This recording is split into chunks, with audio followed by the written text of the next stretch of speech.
Ubriaco e con la patente falsa. Un 36enne romeno è stato denunciato a piede libero dalla polizia stradale di Vittorio Veneto dopo che domenica sera, intorno alle 18, era rimasto coinvolto in un incidente lungo la strada provinciale a Bibano di Godega.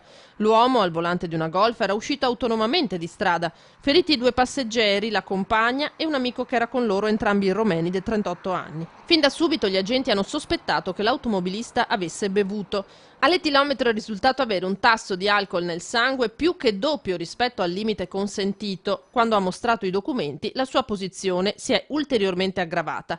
I poliziotti hanno subito notato parecchie anomalie. Ulteriori approfondimenti hanno confermato che si trattava di un falso. Il documento di guida è stato sequestrato e il 36enne denunciato a piede libero per guida in stato di ebbrezza e uso di atto falso, reato che prevede l'arresto fino a 6 mesi e l'ammenda da 800 a 3.200 euro, oltre alla sospensione della patente da 6 mesi a un anno. Contestate anche una sfilza di violazioni al codice della strada.